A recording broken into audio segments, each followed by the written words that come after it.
जय हिंद, वंदे मातरम सभी को। आज हम घूमने आए हैं शहीद पार्क, जो कि पुरानी दिल्ली में है। तो आप जैसे ही एंटर करेंगे, अब राजा भरत, जो जिसके नाम पे भारत पड़ा, उसकी फ़ोटो देखने को मिलेगी, उसका मिनिएचर मिलेगा। ये सारा एमसीडी के द्वारा बनाया गया है और इसमें कोशिश की गई है कि आपको भारत के जो भी इम्पोर्टेंट लोग हैं उनके बारे में बताया जाए। तो भारत के वैज्ञानिकों से लेकर भारत के ऋषि मुनि सब के बारे में आपको बताया गया है। जैसे आप देख रहे हैं, अभी जो है बौद्ध में जिन्होंने रेखा गणित को ईजाद किया था, फिर ऋषि भारद्वाज, और जिन्होंने विज्ञान की तकनीक के जनक कहे जाते हैं, फिर ऋषि कापाज्य, जिन्हें परमाणु गुरुत्वाकर्षण की और फिर सुकसात, ये सारे के सारे ऋषि, जिन्होंने आचार्य चरक, जिन्होंने आयुर्वेद त्वचा वे चिकित्सा के जनक कहे जाते हैं। तो आप जब भी इस पार्क में आए, शहीद पार्क में, तो आपको भारत के हर एक ऋषि, जो महत्वपूर्ण ऋषि हैं, जैसे भरत मुनि जो नाटक शास्त्र के जनक हैं, पतंजलि जो योग के जनक हैं, जिन्होंने योग को दुनिया में फैलाया, और भारत मुनि, पतंजलि, इन सब के ऋषियों के बारे में जानने को मिलेगा। और आपको आर्यभट्ट के जो सिद्धांत हैं उनके बारे में जानने को मिलेगा कि आर्यभट्ट ने क्या क्या किया, और आपको उन सिद्धांतों के बारे में पता चलेगा कि किस तरह से आज का जो हमारा साइंस खोज कर रहा है, हमारे महापुरुषों ने, हमारे जो ऋषि थे, उन्होंने पहले से ही ये चीज़ें निकाली हुई हैं। ये आप ऋषि, इसके बाद जो अगला आपको देखने को मिलेगा वो है भारत माता का फ़ोटो और उसका मैप। तो आप अगर गौर से देखेंगे, इस भारत माता के मैप में आपको हर एक स्टेट भी दिखेगा जो कि बनाया गया है। और इस तरह से हम आगे चलेंगे तो आगे चलेंगे भारत के स्वर्णिम युग पे।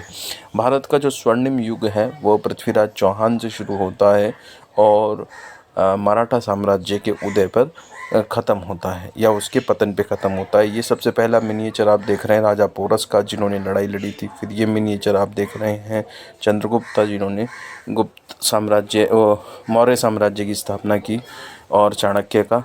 अब ये आप देख रहे हैं अशोक को। अशोक जो कि साहित्य, संगीत और बहुत सारी चीज़ों में पारंगत थे, युद्ध में भी पारंगत थे, पर युद्ध छोड़ दिया था।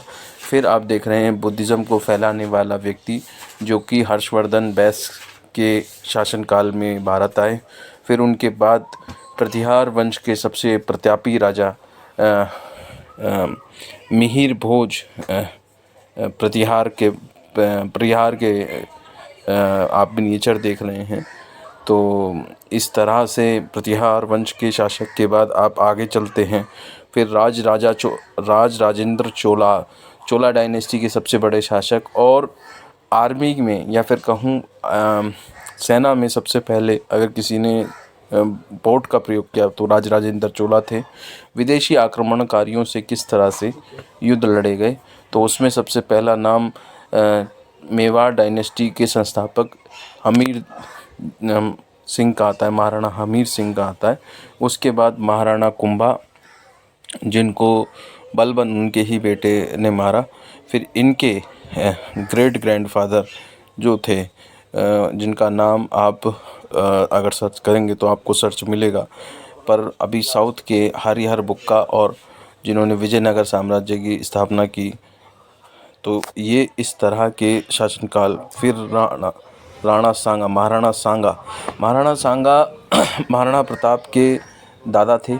इसके बाद हेमू, जो कि आखिरी हिंदू शासक कहलाए, आपके दिल्ली पे जिन्होंने शासन किया, और अकबर ने इन्हें हराकर अपना साम्राज्य दोबारा स्थापित किया। और इसके बाद छत्रसाल बुंदेला, जिन्होंने औरंगज़ेब के खिलाफ लड़ाई लड़ी, और 25 घुड़सवारों के साथ उन्होंने लड़ाई लड़ी, और 50 उनके पास सैनिक थे।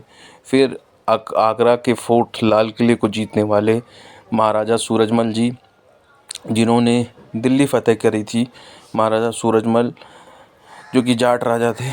फिर मेवाड़ी शान कहे जाने वाले मेवाड़पति महाराणा प्रताप, जिन्होंने सीमित संसाधनों में भी उत्कृष्ट उदाहरण दिया, और सबसे ज़्यादा इम्पोर्टेंट जिन्होंने इतिहास में या राजस्थान के इतिहास में सबसे ज़्यादा नाम कमाया वो ये थे। 4 बास 24 गज अंगुल अष्ट प्रमाण, ता ऊपर सुल्तान हैं मत चूके चौहान के कहानी या उस कोट को दिखाते हुए पृथ्वीराज चौहान का ये आपका मिनिएचर। तो इस तरह से आप इस पूरे परिसर को जब घूमेंगे तो इतिहास के हर पन्ने पर आप को देखने को मिलेगा। आपको अब मराठा साम्राज्य के बारे में हम पढ़ेंगे। यहाँ तक हमने राजपूत काल को पढ़ा, अब मराठा साम्राज्य में सबसे बड़ा नाम छत्रपति शिवाजी महाराज, जिन्होंने मराठा साम्राज्य को उदय और परम वैभव पे ले जाने में परम वैभव तक ले जा सके। और छत्रपति शिवाजी महाराज का संबंध राजस्थान से क्या था, तो मैं इस वीडियो में ये बताना चाहता हूँ कि छत्रपति शिवाजी महाराज और महाराणा प्रताप एक ही वंश कुल परंपरा से आते थे। फिर उनके बेटे संभाजी महाराज आए, और संभाजी महाराज पे अभी रिसेंट में एक मूवी आई है छावा, वो सभी को देखनी चाहिए। फिर उसके बाद आपके विश्वास राव भट्ट, जिन्होंने पेशवा डायनेस्टी की या पेशवा की स्थापना की, और ये ग्रेट ग्रैंडफादर थे आपके बाजी राव पेशवा के। तो बाजी राव पेशवा ऐसा महान योद्धा जो 40 की 40 जितने युद्ध लड़ा सब के सब युद्ध जीता, और एक भी युद्ध वो हारा नहीं। और बाजीराव पेशवा ने पेशवाई को सबसे स्ट्रॉन्ग और मराठा साम्राज्य को सबसे स्ट्रॉन्ग बनाया। सदाशिव भाव आखिरी शासक जो पेशवाओं में लड़े अब्दाली से, और अब्दाली से लड़ने के बाद ये युद्ध हार गए। अब्दाली को कहने के लिए मजबूर कर दिया कि मैं सबसे महानतम सबसे बहादुर सैनिकों से लड़ा। और इसके बाद आपके साहू जी महाराज अंतिम मराठा साम्राज्य थे। उसके बाद पेशवाओं ने होल्ड कर ली थी पूरे मराठा साम्राज्य की पकड़। इसके बाद सिख एम्पायर को हम पढ़ेंगे। सिख एम्पायर में सबसे पहला नाम जो बहुत ही इम्पोर्टेंट लिया जाता है, बाबा बंदा सिंह बहादुर। लक्ष्मण दास मिनास इनका नाम था, लक्ष्मण दास भारद्वाज इनका नाम था। ये नांदेड़ से निकले और पंजाब में जाके अपना नाम इन्होंने कमाया।